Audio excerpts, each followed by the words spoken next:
Welcome to 5th Generation Hobby Shop. Welcome to another unboxing. Welcome to another vlog. Shout out kay Sir Benji ng Laguna. Sir, welcome to 5th Generation Hobby Shop. Shout out sa inyo dyan. Shout out po, sir. So ngayon, unbox tayo Home Defense Shotgun HDS 68 caliber 68 and 2-rounder CO2 powered shotgun. Ito yung specs nya. Ito pala yung black is T4A series. Ayan, Home Defense series T4A. While yung orange, ito yung P2P. Prepared to protect. Ito yung orange na version. Ayan. Ayan yung orange. Ito naman yung black. Ayan. Caliber 68 din siya na 16 joules. Parehas lang sila 16 joules. Pakita ko sa inyo yung ano niya. Yung ayan. Ayan. 16 joules din siya. Itong orange. P2P HDS 68 orange black. Yun yung two-tone na na-feature natin nung nakaraang vlog natin. Yun yung orange. Tapos ito naman yung black. Yan. Training for engagement or T4A HDS 68 black. .68 or caliber 68 CO2 powered 16 joules 2-rounder shotgun. Ayan. Ito siya, all black. Ayan, 16 joules pa rin siya. Same lang sila, 16 joules. Ito all black. All black siya. Ayan.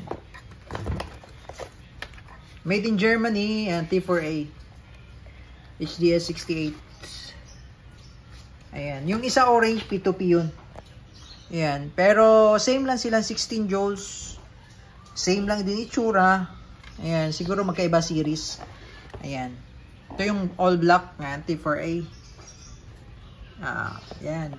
So, ito yung barrel switch na pwedeng simultaneous yung labas ng bala. Pwede ring sa left side lang. Ayan. Pwede ring sa right side lang. So, nakadepende sa inyo. Kung gusto nyo, isa lang yung lalabas na bala, single barrel, pwede mo siyang i-switch. Okay. Pero pag nasa gitna, simultaneous lalabas yung bala. Sabay po yun. Okay. Tapos, ito yung indicator pin sa pressure. Tapos, ito naman po yung quick pursing. Ayan. Tapos, pwede siyang lagyan ng accessories. Ang magandang ilagay dito, flashlight. Kasi nga, home defense shotgun siya. So, bali, ang bala nito ay marami po pwedeng ibala dito. Kaso, meron tayo ngayon na available. Meron tayong, ito po yung bala niya. Ito yung caliber 68 na rubber ball. Ayan, rubber ball po siya. Okay, ito naman yung bala nung caliber 43 na PPQ. Yan, ito yung 43, ito yung 68. Ayan. Ito yung 68, ito yung caliber 43. Yan. So, bali ang bala nito ay rubber. So, maraming po pwedeng ibala. Pwedeng solid ball, pwedeng yung pepper ball. Okay, pepper ball. Meron din steel ball. Po pwede rin steel ball.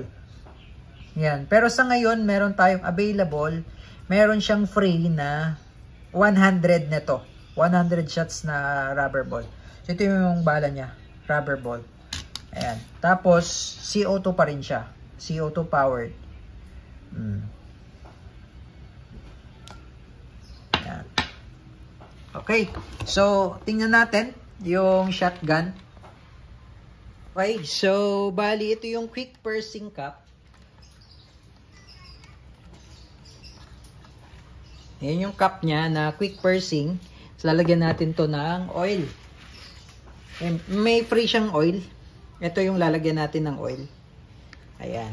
Tapos, once na nailagay natin yung CO2, ayan, lalagay natin yung CO2, ano? Ang paglagay ng CO2 pa ganito po, ano? Pag ganyan po. Tapos, hihigpitan nyo lang, no? Okay, so, ganyan lang siya. So, hindi siya makukonsume yung CO2 kasi hindi pa naman natin siya inactivate. Once na inactivate, by pushing this quick pursing cup, ayan, meron siya push. Pwede mo siyang i-push or pwede mo siyang paluin. Once na pinalo mo ito, lalabas yung indicator or aangat. And sa ngayon, nakalubog siya, diba? Kasi wala pa siyang pressure. So, pag pinalo ko yan, aangat to. Aangat tong indicator pin, yung pressure pin, indicator niya. Ibig sabihin, meron na siyang pressure. May pressure na siya sa loob. Okay? So, ngayon, take note. Once na inactivate nyo na yung CO2, kailangan po nating gamitin yung shotgun. Kailangan iputok, dapat may bala. Okay? Dapat may bala. Huwag nyo pong i-release yung CO2. Huwag nyo pong i-release na marami pang pressure or marami pang CO2 kasi pwedeng sumabog yun sa loob. So, dapat i-release nyo siya kapag mahina na yung CO2. So, para mabawasan natin yung pressure, gagamitin natin, iputok natin. So, kailangan iputok natin, no? Ngayon, kung hindi nyo naman siya kailangan gamitin, naka-standby lang yung CO2 dyan. Andyan lang ho yan. So, hindi po yan makukonsume. Ayan, pakita ko sa inyo. Diba, hinigpitan natin. Hindi po yan makukonsume hanggat hindi nyo po inactivate yung quick pursing na cap. Ayan o. Diba, wala siyang butas. Pero once na inactivate natin at once na pinalo natin tong cap na to, talagang mabubutas na yon. Okay? So, higpitan lang natin. Ayan. And then, dito yung release ng barrel. Ayan, dito yung release. O, ayan. Ayan yung barrel niya. So, dito natin ilo-load yung rubber ball. Ayan. Yung iba nga, meron pang shot shell to eh. Sa ibang bansa, nakikita ko po, may mga shot shell pa na nilalagay dyan. Tapos, may mga bolitas pong nilalagay parang sa shotgun. Ayan. So, ayan po yung rubber ball. 2 shots po, pwedeng, ayun, sinasabi ko po, pwedeng simultaneous, pwedeng sabay yung dalawa na yun na lumabas. Pwede ring isa lang. So, depende sa inyo kung gusto nyo i-switch and to right barrel, dito po lalabas yung bala. Gusto nyo i-switch sa kabila, dito din lalabas yung bala. So, pwedeng isa-isa. Pwede ring sabay silang dalawa. Yan. Okay? So, yun na po. Tapos, ngayon, i-activate na natin, no? Kailangan, paluin mo lang. Yan. Pagkapalo mong ganyan, yan, umangat na siya. Ibig sabihin, may pressure na po yung ating barrel and ready to shoot, no? Split lang yun, 1 segundo lang. Pagkapalo mong ganyan, magagamit mo na kaagad yung shotgun. Kaya nga siya home defense shotgun. Pero pag hindi mo naman gagamitin, hayaan mo lang siya. Okay, so ngayon ite-testing natin. 16 joules po siya, no? Using the rubber ball. Ayun po, may mga iba't ibang klase tayo ng target. Ayun, no? Meron tayo bote, may bote na plastic, may lata. Yan, susubukan natin yan, yung mga target na yan. Ngayon, ang distance natin from the target, nasa about 3 meters, 2 meters, mga ganyan. Kasi shotgun, pang malapitan lang talaga yan. So, testing natin using the rubber ball, simultaneous po yung engage, no? Bali, dalawa po ang lalabas. Subukan natin. Okay. Susubukan natin yung bote. Okay, so firing.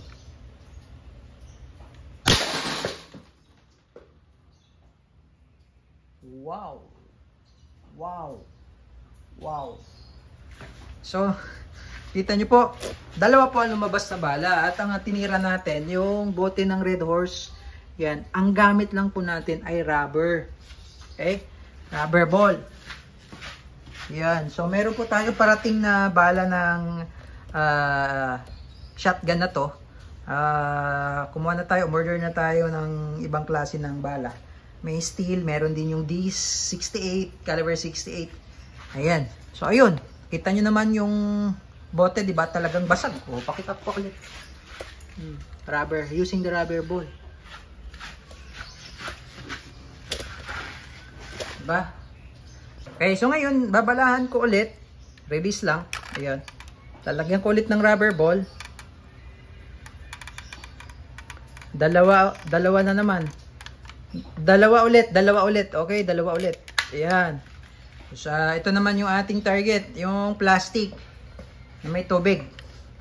Okay. And firing. Honestly speaking, yung tunog niya, malakas talaga yung tunog niya. Okay? Talagang maririnig sa labas ng bahay nyo yung tunog. Okay, so load tayo ulit. Rubber ball. Rubber ball pa rin ang gamit natin. Wala tayong ibang bala. Rubber ball lang. Okay. Ngayon, isi-switch natin yung barrel switch. Switch natin sa left. Yan. So, ibig sabihin, dito lang lalabas yung bala. Okay. And firing.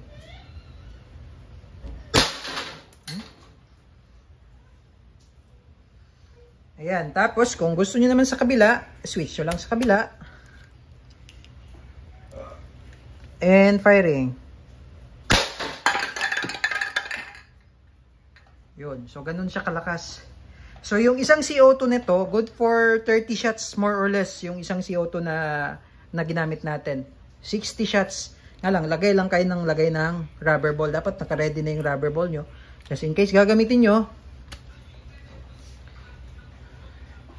Ayan, malakas talaga siya. Ito yung damage oh. Yung lata ng San Marino, lata. 2 meters ang distance. Oh. Using the rubber ball. Di ba oh? Oh. Napakalaki yung butas. Ayan. So maganda siya pang malapitan talaga. Siguro sa susunod na video natin, susubukan natin na medyo malayo-layo naman yung distance. Tapos tingnan natin kung ano yung magiging impact niya. No? So, ganun na lang. Sa susunod na video natin. Yung lata ng Del Monte, tingnan natin anong nangyari.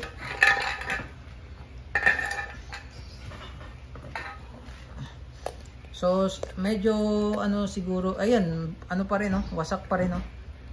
Ayan, no? Inner part. Pero di siya tumagos. Yung sa San Marino, tumagos. Ayan.